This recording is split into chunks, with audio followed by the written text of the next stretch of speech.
여러분 안녕하십니까? 이어서 춘천에서 전해드립니다. 휴대폰이나 컴퓨터 사용이 늘어나면서 시력 저하나 안과 질환을 호소하는 사람들이 늘어나고 있습니다. 하지만 의료 시스템이 부족한 농촌 지역은 안과가 없다 보니 1년에 한두 번 찾아오는 방문 진료를 기다릴 정도라고 하는데요. 특히 취학 이전 아동들의 눈 건강이 문제입니다. 이송미 기자의 보도입니다. 4살은 되어 보이는 앳된 아이들이 줄을 지어 안과 검진을 기다리고 있습니다. 한 아이는 한쪽 눈을 가리고 시력을 재고 다른 아이는 체구보다 큰 기계에 얼굴을 파묻고 난시나 근시 등 눈 상태를 파악하고 있습니다. 하지만 이처럼 체계적인 검진은 1년에 많아야 2번. 농촌 지역이다 보니 전문 의료진이 직접 찾아오는 날에만 마음 놓고 안과 검진을 받을 수 있습니다. 강원도 전체 시군 중 안과 병의원이 없는 곳은 4곳. 춘천과 강릉, 원주를 제외한 나머지 시군도 많게는 안과가 2곳인데도 있지만 접근성은 열악합니다. 양과가 없다 보니까 그 어린이들 신청을 받아서 저희가 여기 보건소에서 이렇게 의사 선생님 모시고 안과 검진을 하고 있어요. 사람의 시력이 7살에서 9살에 완성돼 6살이 안 된 미취학 아동의 눈 검진은 필수적인 상황. 특히 한쪽 시력이 유독 나쁜 약 씨는 시력이 고정되지 않았을 때 다른 쪽 눈을 가리는 치료를 해야 하기 때문에 조기 발견이 더욱 중요합니다. 실제 지난해 한국실명예방재단의 안과 검진을 받은 도내 농어촌 미취학 아동 1,200여 명 중 130명이 속눈썹 밀림 등 전환부 이상 진단을 받았으며 44명은 진단 골든타임이 있는 사시, 33명은 약시 진단을 받았습니다. 사시, 약시는 조기 발견이 굉장히 중요합니다. 보는 것이 약간 삐딱하게 본다든지 아니면 잘 가까이서 본다든지 너무 가까이서 본다든지 하면 반드시 검사를 해가지고 조기 발견을 해가지고 치료하는 것이 좋습니다. 하지만 각 시군에서는 미취학 아동의 안과 검진이나 수술을 지원하는 조례가 없다 보니 조기 발견이나 치료 부담을 모두 가정에서 감당해야 합니다. 강원도 내 안과가 없는 4개 시군의 9살 미만 아동은 모두 7천여 명. 어린 시절 시력이나 안과 질환 관리가 평생 눈 건강을 좌우하는 만큼 의료시설이 취약한 농촌에 대한 지원 대책이 필요합니다. MBC 뉴스 이송미입니다. 코로나19와 같은 감염병 대응 등 공공의료 기능을 수행하는 춘천시 보건소를 새롭게 짓는 계획이 나왔습니다. 건립한 지 20여 년이 지난 현재 보건소 시설로는 더 이상 대규모 감염병 사태를 감당할 수 없기 때문인데요. 문제는 어느 곳이 최적지냐는 겁니다. 백승호 기자가 취재했습니다. 지난해 6월 춘천의 유흥업소에서 코로나19 감염이 잇따랐고 바이러스가 지역 사회로 번졌습니다. 감염 확산에 놀란 시민들은 연일 춘천시 보건소로 몰렸습니다. 하지만 보건소는 몰려든 사람들을 감당하기에 턱없이 비좁았습니다. 길게 이어진 대기 행렬에 거리 두기마저 무너졌고 인근 도로에선 심각한 주차 전쟁이 벌어졌습니다. 주차 문제도 그렇고 그다음에 대기하는 길이 이를 넘어서 이쪽 길로 해서 골목 안으로까지 이렇게 서서 기다려야 하는 그런. 네. 중앙로에 보건소가 건립된 게 20년 전. 코로나와 같은 감염병을 대응하기에 공간이 부족하다는 지적이 잇따르자 춘천시가 신축을 계획하고 있습니다. 그런데 문제는 어느 곳에 짓느냐는 겁니다. 많은 시민들이 이용하는 곳인 만큼 접근성이 가장 중요하게 꼽히고 있습니다. 유력하게 검토되는 곳 중 하나가 소양로 옛 기무부대 옆 공터입니다. 춘천시 소유의 땅인데다 면적이 6,000제곱미터고 중앙로 보건소에서 걸어서 6분 정도 거리에 있습니다. 또 다른 대안은 현재 보건소를 허물고 같은 자리에 신축하는 겁니다. 춘천시 보건소에 하루 평균 7,000명 정도가 찾아오는데 상당수가 어르신인 만큼 중앙로가 최적지라는 의견입니다. 춘천시 보건소는 춘천시장직 인수위원회에 이 2곳을 신축 후보지로 보고했습니다.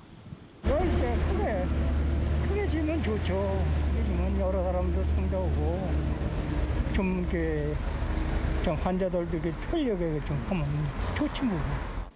보건소를 신축하는 데는 최소 200억 원의 예산이 필요한 것으로 추정됩니다. 이 중에 75억 원을 국비로 지원받으려면 내년 6월 정부 공모사업에 신청해야 합니다. 신축 부지가 빨리 확정돼야만 준비할 수 있어 보건소 신축 문제가 새 춘천시정의 시급한 현안 중 하나로 떠올랐습니다. MBC 뉴스 백소입니다. 선거법상 선거운동이 금지된 주민자치위원들이 대통령 선거운동에 가담했다 검찰에 고발됐습니다. 그런데 이 중 3명은 이번 지방선거에 출마해 모두 당선이 됐는데요. 벌금 100만 원 이상의 형이 선고되면 다시 보궐선거를 치러야 할 수도 있습니다. 김진아 기자입니다. 원주시 선거관리위원회가 선거법 위반으로 검찰에 고발한 주민자치위원은 모두 4명입니다. 이 가운데 3명은 이번 지방선거에 출마했고 국민의힘에서 공천을 받아 모두 당선됐습니다. 강원도의원의 하석균, 원재용, 원주시의원의 박한근 당선인입니다.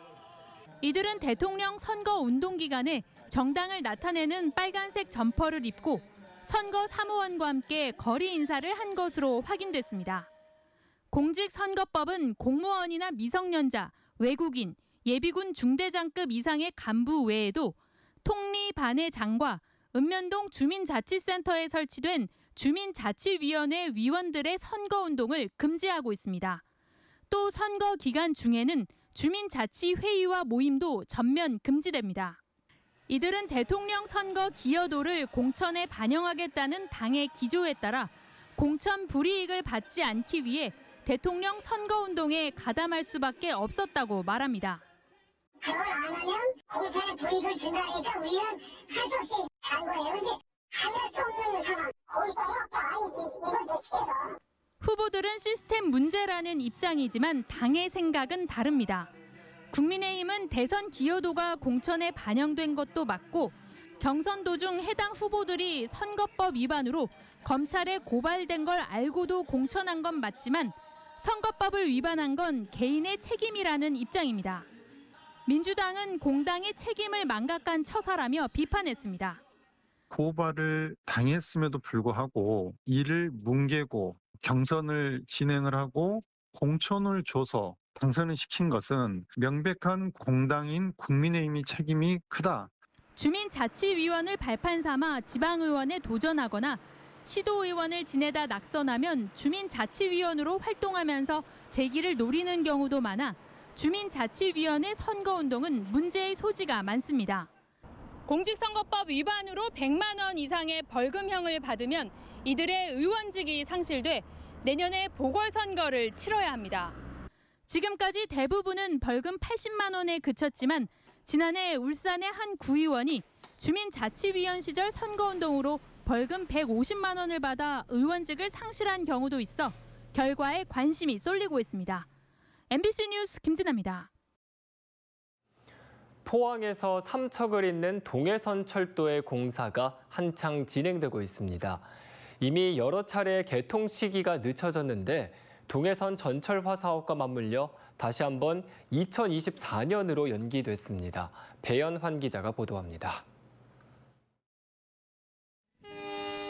포항에서 삼척을 잇는 동해선 철도 공사는 지난 2018년 1단계 구간인 포항 영덕 44.1km 구간이 준공됐습니다. 2단계인 삼척에서 영덕 구간 122.2km 철도 건설 공사도 한창 진행되고 있습니다. 현재는 철도 궤도가 올라가게 될 노방 공사가 마무리 단계에 접어들었고 철도역 공사도 이어지고 있습니다. 동해선 철도 공사는 지난 2008년부터 모두 3조 4천억 원을 투입하고 있는데 현재는 90% 이상의 공정률을 보이고 있습니다.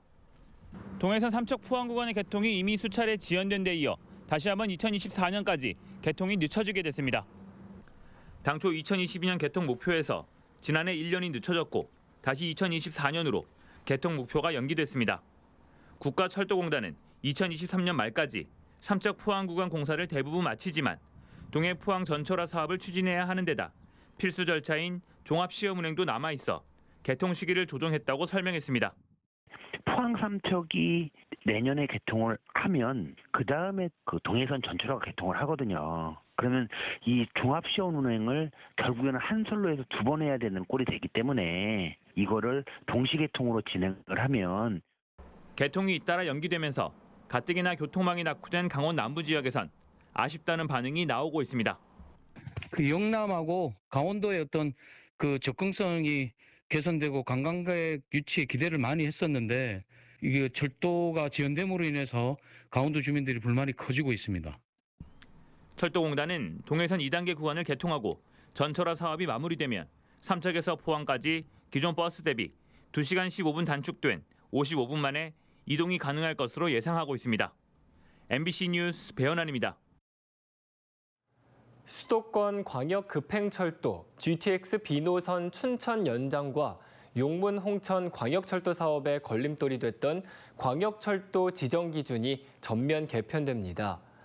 국토교통부가 입법 예고한 대도시권 광역교통 관리에 관한 특별법 시행령 개정안에는 대도시권의 권역별 중심지 반경 40km 이내로 제한된 사업 구간과 대도시권의 권역별 중심지를 특별시청, 광역시청 위주로 한정했던 광역철도 지정 기준이 모두 삭제됐습니다. 이번 개정안으로 같은 도시권을 벗어나 다른 권역까지 광역철도로 연결할 수 있게 됐습니다. 특히 국토부는 제4차 국가철도망 구축 계획에 반영된 광역철도 신규 사업 중 지금의 지정 기준을 충족하지 못했던 용문 홍천 광역철도 사업을 광역철도로 지정해 사업 추진에 탄력이 붙을 것으로 전망되고 있습니다. 플라이 강원이 내일 양양국제공항과 필리핀 클라크필드를 잇는 노선을 시작으로 2년 3개월간 중단됐던 국제선 운항을 재개합니다. 이번에 운항을 재개하는 양양 클락 노선은 주 2회 월요일과 금요일 양양을 출발하고 화요일과 토요일 양양에 도착하는 일정이며 다음 달부터는 주 4회로 증편할 예정입니다. 오는 8월 11일부터는 양양 대만 따이베이 노선도 주 2회 운항할 예정이며 하반기에는 마카오, 홍콩, 베트남, 그리고 몽골 노선도 운항을 추진하고 있습니다. 코로나19 발생으로 강원도의 여행 매출액이 크게 감소한 것으로 나타났습니다. 국토연구원이 발표한 국토정책 브리프에 따르면 2020년 여행업 매출액은 1조 9,198억 원으로 1년 전보다 9조 8천억 원이 줄었습니다. 특히 강원도의 여행업 매출액은 외국인의 국내 여행을 뜻하는 인바운드는 79%, 아웃바운드는 95%, 국내 여행은 85%가 감소했습니다. 다만 코로나19 이전처럼 활동이 자유로워질 경우 여행 목적으로 방문하고 싶은 희망 지역으로 강원도가 제주도에 이어 가장 많은 선택을 받았습니다.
산사태로 인한 인명피해를 예방하기 위한 산사태 발생 위험 예고 시점이 기존보다 빨라집니다.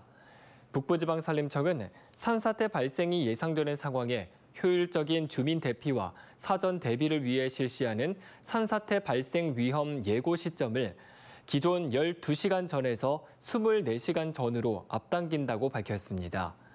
산림청은 집중호우나 태풍 등의 기상정보와 산림 이용 정보 등을 바탕으로 산사태 발생 위험을 사전에 예측해 통보하고 있는데 최근 기후변화 등의 영향으로 예측의 정확성이 떨어지면서 예고 시간을 앞당겼다고 설명했습니다. 신임 춘천지방검찰청장에 예세민 대검찰청 기획조정부장이 임명됐습니다. 예세민 신임 춘천지검장은 사법연수원 28기로 대검찰청 공공수사정책관, 수원지검 성남지청장 등을 역임했습니다.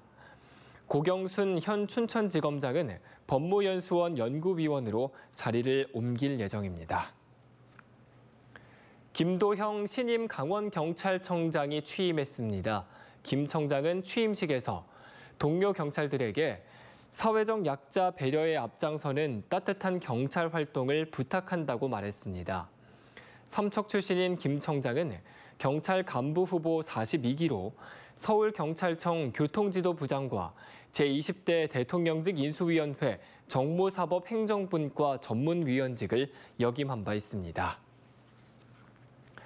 경찰이 강원 지역 등 4개 시도 경찰청에 군인 범죄 전담팀 신설을 준비하고 있습니다.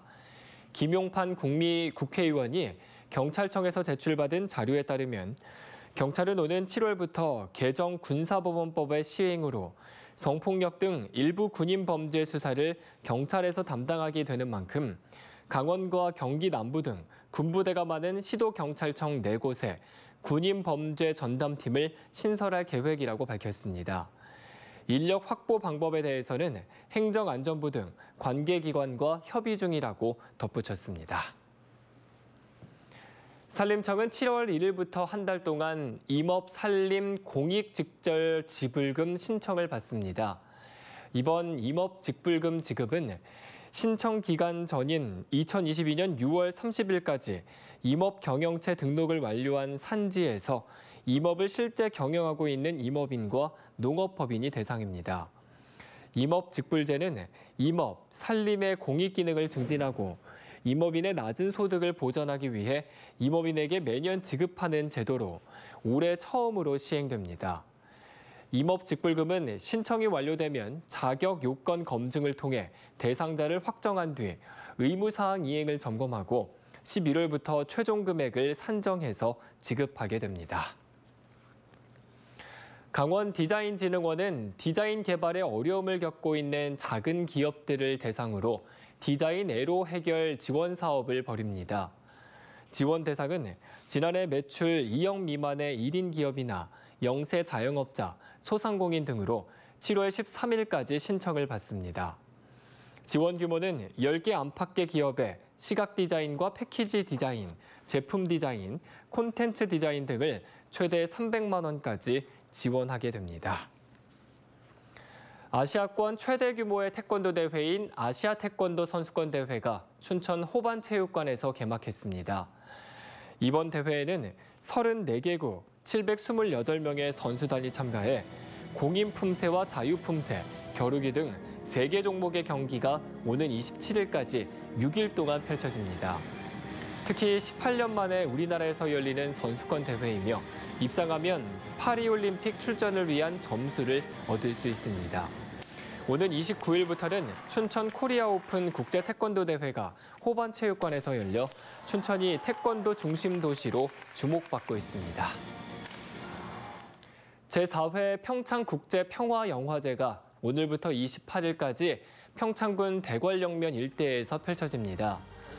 위드 시네마라는 슬로건으로 개막하는 올해 영화제에서는 우크라이나 체조 선수가 국적을 옮기며 일어나는 갈등을 다룬 엘리 그라페 감독의 올가를 시작으로 28개국 88편의 작품이 상영됩니다. 6개의 상영관 외에도 올림픽 메달 플라자와 평창 곳곳의 캠핑장에서 야외 상영과 야외 콘서트가 진행되고 지역 상인들과 함께하는 스탬프 투어도 열릴 예정입니다. 영화 관람권은 현장과 온라인에서 모두 구매가 가능합니다. 강릉시가 유네스코 창의도시 네트워크의 미식 분야 추천 도시로 도전할 수 있는 자격을 얻었습니다. 강릉시는 지난 16일 유네스코 한국위원회에서 진행한 가입 추천 심사에서 국내 미식 분야 도시로 선정됐으며 정식 회원으로 가입하기 위해 내년 6월까지 신청서를 작성해 연말쯤 최종 심사를 받을 계획입니다. 강릉시는 지역 특색 음식을 주제로 한 미식 분야 가입을 추진하고 있으며 국내에서는 전주시가 유일하게 유네스코 창의도시 미식 분야에 가입돼 있습니다. 이상으로 뉴스투데이 강원을 마칩니다. 시청해주신 여러분 고맙습니다.